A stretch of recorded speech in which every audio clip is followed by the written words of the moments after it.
और अब समाचार विस्तार से। मुख्यमंत्री एकनाथ शिंदे और उप मुख्यमंत्री देवेंद्र फडणवीस ने रविवार को अमरावती जिले में हिंदू हृदय सम्राट बालासाहेब ठाकरे समृद्धि राजमार्ग के काम का निरीक्षण किया। समृद्धि राजमार्ग के नागपुर से शिरडी चरण का उद्घाटन जल्दी किया जाएगा। इसके लिए मुख्यमंत्री शिंदे और उप मुख्यमंत्री फडणवीस ने राजमार्ग का निरीक्षण किया। समृद्धि हाईवे नागपुर से शुरू होता है और वहीं से मुख्यमंत्री और उप मुख्यमंत्री ने निरीक्षण दौरे की शुरुआत की। अमरावती जिले में समृद्धि राजमार्ग की लंबाई 73 किलोमीटर है। पूरे मार्ग का भ्रमण कर निरीक्षण किया गया। अमरावती जिले के ऐसगांव और सिवनी में राजमार्ग पर 2 स्थानों पर टोल प्लाजा उपलब्ध कराए गए हैं। राजमार्ग नंदगांव खंडेश्वर, चांदूर रेलवे और धामनगांव रेलवे के तालुकों और 46 गांवों से होकर गुजरता है। कुल लंबाई 73 किलोमीटर है। राजमार्ग की चौड़ाई 120 मीटर है और सड़क 6 स्तरीय है।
ग्यारह दिसंबर को प्रधानमंत्री नरेंद्र मोदी के हाथों नागपुर शिरडी समृद्धि महामार्ग का उद्घाटन होगा। इसको लेकर सुगबुगाहट तेज हो गई है। रविवार को महामार्ग का जायजा लेने खुद मुख्यमंत्री एकनाथ शिंदे नागपुर पहुंचे। इस दौरान नागपुर एयरपोर्ट पर पत्रकारों से बात करते हुए शिंदे ने कहा कि देवेंद्र फडणवीस की संकल्पना से शुरू हुए समृद्धि महामार्ग के लिए बतौर MSRDC मंत्री उन्होंने काम करने का सौभाग्य मिला।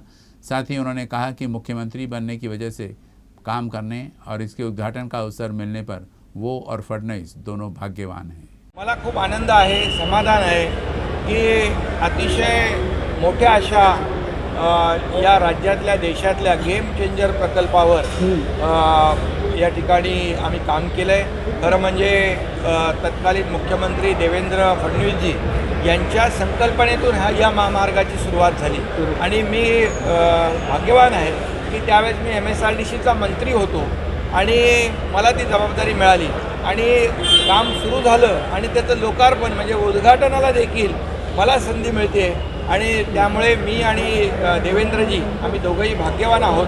सीएम ने कहा कि समृद्धि महामार्ग से राज्य और देश के विकास को गति मिलेगी। इससे नागपुर और मुंबई दोनों अहम शहर जुड़ेंगे। इस महामार्ग के चलते उद्योग को गति मिलेगी और किसानों को फायदा होगा। नागपुर मुंबई जो रस्ता होतोय तो देखील गेम चेंजर प्रकल्प आहे। 18 तासाचं 16 तासाचं अंतर अगदी 6 ते 7 तासावर येणार आहे। मुंबई आणि नागपूर जवळ येणार आहे। उद्योग वाढतील, इथल्या शेतकऱ्यांना मोठ्या प्रमाणावर मदत होईल। 10 जिल्हे डायरेक्ट, 14 जिल्हे इनडायरेक्ट यामध्ये जोडले जाणार आहेत आणि हा जवळपास 700 किलोमीटरचा रस्ता जो आहे हा अतिशय महत्त्वाकांक्षी प्रकल्प या संपूर्ण भागाला समृद्धी देणार आहे आणि त्याला हिंदू हृदय सम्राट बाळासाहेब ठाकरे यांचं नाव दिलं आहे, त्याचं समाधान मला। मेलघाट में कुपोषण कलंक के समान है और इस कलंक को दूर करना जरूरी है, ऐसा प्रतिपादन स्वास्थ्य मंत्री तानाजी सावंत ने किया है। वे मेलघाट के दौरे के दौरान बोल रहे थे। राज्य के स्वास्थ्य मंत्री तानाजी सावंत मेलघाट की 2 दिन की यात्रा पर थे।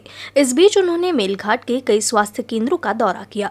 पिछले कई वर्षों से उन्होंने ये भी स्वीकार किया कि अमरावती जिले में कुपोषण एक कलंक है। इसी कलंक को पोषने के लिए उन्होंने जिले में स्वास्थ्य विभाग की एक समीक्षा बैठक की और मेलघाट में इस समस्या को समाप्त करने के लिए संबंधित जिला प्रशासन के अधिकारियों और स्वास्थ्य विभाग को उचित निर्देश भी दिए। अगले 15 दिनों में स्वास्थ्य कर्मियों को इस समस्या को दूर करने का निर्देश दिया है। आता जे काही रिपोर्ट्स वगैरे आले 1992 पासून ह्या ठिकाणी मेळघाट ज्या दृष्टीनं अमरावती जिल्ह्यासाठी एक कलंक आहे, ह्या पद्धतीनं इतकं कुपोषित होतं, मृत होतात किंवा मातांच्या डिलिव्हरी, त्यांचा आरोग्याच्या बाबतीतल्या तक्रारी आणि मग हे एका विभागामध्ये 21 गावामध्ये हे कंट्रोल का होत नाही? म्हणजे इतकी मोठी समस्या आहे का ही? आणि म्हणून प्रत्येक फील्डवरती प्रत्येक PSCला आणि प्रत्येक डॉक्टर आणि सर्वसामान्य माणूस आणि त्यांच्यातल्याच काही सेविका ह्यांच्याही सल्ले मी घेतलेले आहेत की साहेब ह्या ठिकाणी नेमकं काय करायला पाहिजे. त्यांनी मला सुचवलेलं आहे आणि त्या ज्या गोष्टी सुचवल्या, जी चर्चा झाली, त्याच गोष्टीवरती आज आम्ही ही आढावा बैठक लावलेली होती. पुलिस ने अमरावती जिले के अंजनगांव के लाकड़ी इलाके से एक युवक को हिरासत में लिया है. पुलिस ने आरोपी के पास से पिस्तौल और जिंदा कारतूस बरामद किया है. पुलिस सूत्रों द्वारा प्राप्त जानकारी के अनुसार आरोपी की पहचान मोहम्मद नावेद उर्फ गुड्डू अब्दुल सलीम के रूप में हुई है.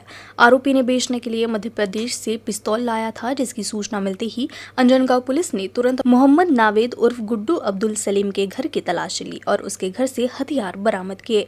आरोपी के खिलाफ विभिन्न धाराओं के तहत मामला दर्ज कर उसे गिरफ्तार कर लिया गया है.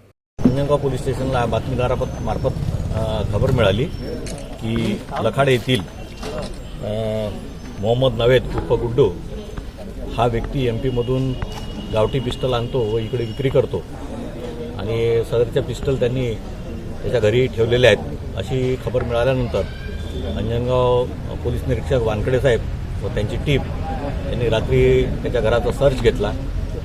त्याच्या घरामध्ये 2 नवीन पिस्टल आणि एक जुनी पिस्टल अशा 3 पिस्टल मिळून आलेले आहेत, गावठी पिस्टल आहेत आणि सोबत 8 कारतूस मिळून आलेले आहेत.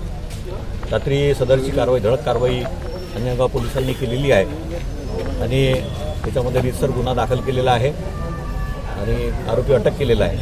आज त्याला आम्ही PCR साठी कोर्टामध्ये हजर करणार आहोत आणि इंट्रॉगेशनमध्ये माहीत पडेल की त्याने पिस्टल कुठून आणल्या होत्या. सध्या तो सांगतोय की MP तून आणलेल्या होत्या, पण निश्चित कुठून आणलेल्या होत्या आणि कोणाला तो सप्लाय करणार होता याबाबतची माहिती PCR नंतर इंट्रॉगेशनमध्ये मिळून देईल. सांसद नवनीत राणा हाथ में बैट लिए क्रिकेट के मैदान पर उतरी. शहर में अंबिका नगर में नवनीत राणा बच्चों के साथ क्रिकेट खेलती नजर आई.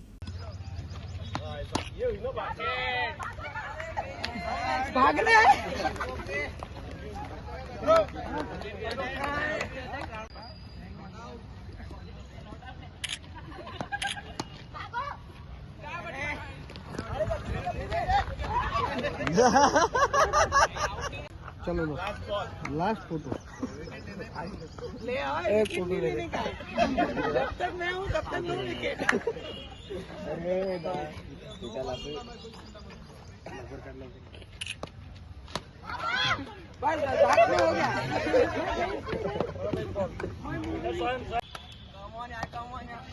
Good shot, good shot, good shot.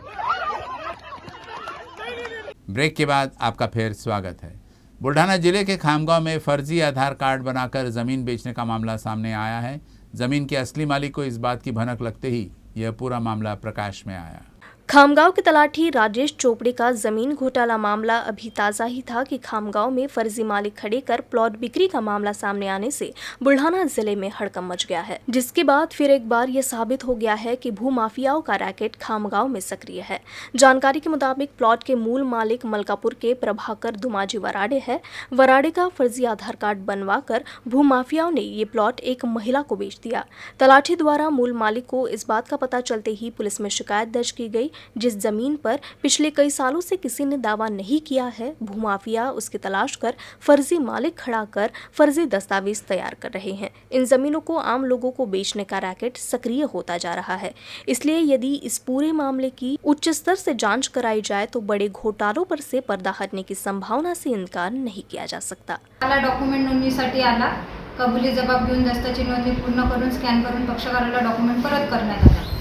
जसं 11 तारखेला मूळ मालकाच्या मुलीला कळलं किंवा असं म्हणजे तलाठ्याकडून त्यांना कळलं की अशा याची नोंद आपल्याकडे आलेली आहे. मग त्यांचा मला कॉल आला. आम्ही डॉक्युमेंट बघितला आणि त्याच दिवशी तलाठ्याला म्हणजे पक्षकाराचा अर्ज पण आला आमच्याकडे किंवा मी कार्यालयात आलोच नाही दस्त नोंदणी करण्यासाठी आणि माझ्याऐवजी दुसऱ्याच कोणीतरी हा प्लॉट विकलेला. मग त्या आधारावर तलाठ्याला पत्र दिलं. तलाठ्याला पत्र असं दिलं किंवा सदर दस्ताची नोंद तुम्ही करू नये आमची पूर्ण कारवाई होईपर्यंत.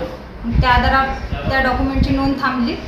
तदनंतर 16 तारखेला सुनावणी ठेवण्यात आली. सुनावणीला संकल्पना रमेश आळे घेणार आणि 2 साक्षीदार लक्ष्मण विश्वनाथ वराडे आणि भगवान उत्तमराव देशमुख कार्यालयात आले.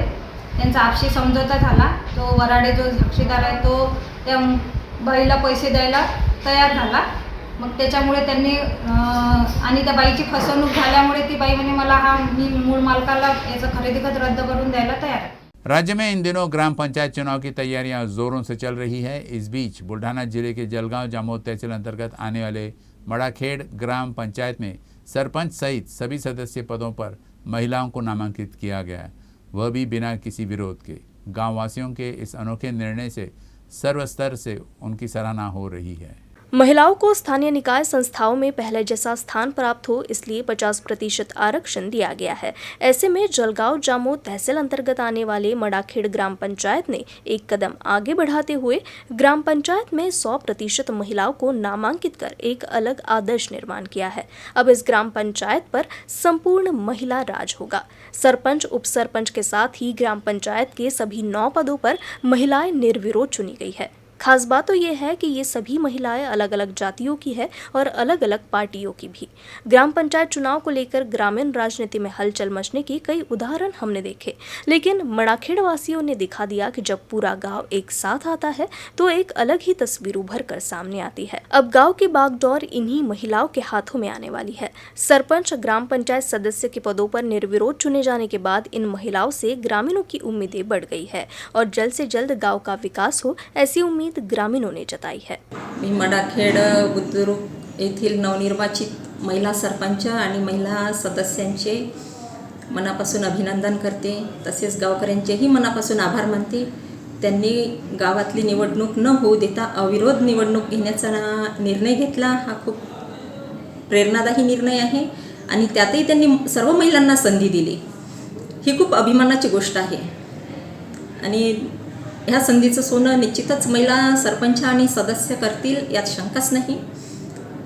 पुन्हा एकदा मी गावकऱ्यांच्या मनापासून आभार व्यक्त करते. धन्यवाद. नागपुर मुंबई राष्ट्रीय राजमार्ग पर मलकापुर के पास वडनेर भोलजी शिवगंगा नदी पुल के पास तेज गति से नांदुरा से मलकापुर जा रहे एक कंटेनर ने दोपहिया वाहन को टक्कर मार दी. हादसे में दोपहिया सवार की मौके पर ही मौत हो गई, जबकि दोपहिया सवार व्यक्ति गंभीर रूप से घायल हो गया. मलकापुर तहसील के वाघुड़ के गोपाल संजय सातव व सुरेंद्र उर्फ सुनील मधुकर सातव अपनी दुपहिया गाड़ी से नांदुरा से खड़दगांव जा रहे थे. उसी दौरान सामने से आ रहे एक तेज रफ्तार कंटेनर ने उनकी दुपहिया को जोरदार टक्कर मार दी. इस हादसे में गोपाल सातव की मौके पर ही मौत हो गई, जबकि सुरेंद्र उर्फ सुनील सातव गंभीर रूप से घायल हो गए. उन्हें इलाज के लिए तुरंत मलकापुर के ग्रामीण अस्पताल में भर्ती कराया गया. पुलिस मामले में आगे की जाँच कर रही है. अकोला जिले में दिव्यांगजनों का सर्वेक्षण कराकर दिव्यांग सक्षमीकरण कार्यक्रम के क्रियान्वयन में देश में सर्वश्रेष्ठ जिले का सम्मान पाने वाली अकोला जिला परिषद को राष्ट्रपति द्रौपदी मुर्मू ने राष्ट्रीय दिव्यांगजन पुरस्कार 2021 से सम्मानित किया. जिला परिषद के मुख्य कार्यपालन अधिकारी सौरभ कटियार ने यह पुरस्कार स्वीकार किया. दिल्ली के विज्ञान भवन में आयोजित अंतर्राष्ट्रीय दिव्यांग दिन के अवसर पर सामाजिक न्याय और सक्षमीकरण मंत्रालय के दिव्यांगजन सक्षमीकरण विभाग की ओर से वर्ष 2021-22 के लिए राष्ट्रीय दिव्यांग पुरस्कार का आयोजन किया गया. इस अवसर पर केंद्रीय सामाजिक न्याय और सक्षमीकरण मंत्री डॉक्टर वीरेंद्र सिंह, केंद्रीय सामाजिक न्याय और सक्षमीकरण राज्य मंत्री रामदास आठवले और प्रतिमा भौमिक उपस्थित थे. अपनी अक्षमता को मात देकर अपने कामों की छाप छोड़ने वाले देश के दिव्यांग व्यक्ति और दिव्यांगजनों के सक्षमीकरण के लिए कार्य करने वाले व्यक्ति, संस्थान, संगठन, राज्य और जिलों आदि को राष्ट्रीय पुरस्कार दिए गए.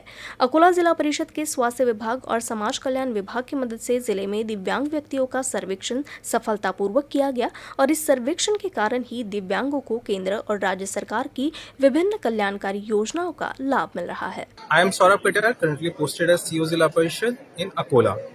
In our district, we started an initiative of Akola Divyang Survey. Generally, for every benefit given to Divyangs, they must have a disability certificate.